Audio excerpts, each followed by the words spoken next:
In Janet's eyes, her mother represents all the most negative aspects of her childhood. And one place more than any other represents her mother. The village in North Wales where Cherry grew up and where the family spent their summer holidays each year. Before her next session with Dr. Connell, Janet and her sister are going back to their mother's homeland. To be fair, it's very beautiful. It's also very depressing. Well, I think we're looking at it because we spent so much time here, and some of the times we spent here were depressing. Every year as they approached their destination, their dad would stop at Lake Ogwen so that Mum could perform a bizarre routine. We had to stop the car here, whether it was raining or whatever, wasn't it?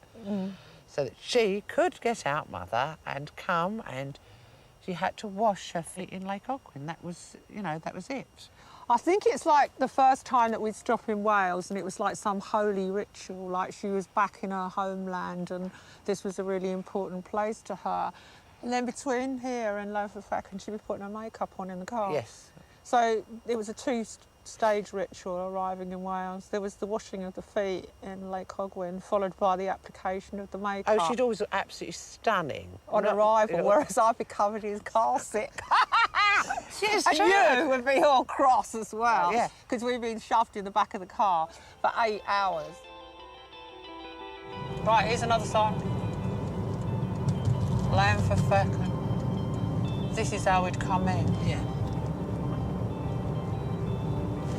There's the old amusement arcade. Oh, it's not an arcade now, Janet.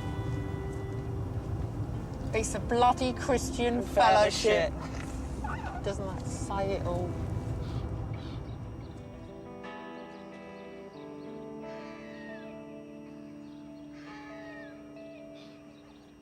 I don't feel any sense of belonging here at all. I mean, it's, for me, the nicest part about the place is the countryside around it.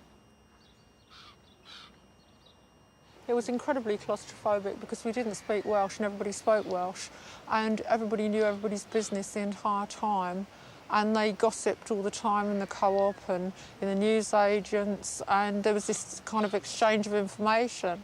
I mean, they'd hardly need a bloody newspaper here because they knew everybody's business anyway. The last couple of times I've been back here, I've always felt that it's a place that's a bit sad. To my mother, I think it was very important. To me and Janet, I don't think so.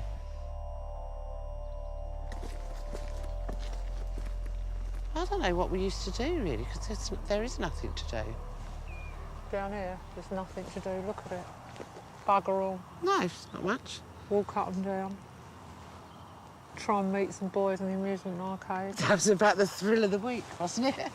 Yeah. It wasn't great fun, I'm sorry to say. I think it was a load of laughs to be in a country where everybody's speaking another language and you weren't really included, to be honest. Janet always felt disconnected from her mother. But in Wales, with the extra language barrier, the problem was at its most extreme. She didn't want us to be able to speak Welsh because we know what she was talking about.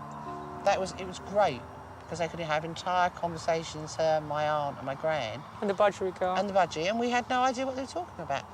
But we had no inclination to even want to learn it. What use was it going to be to us?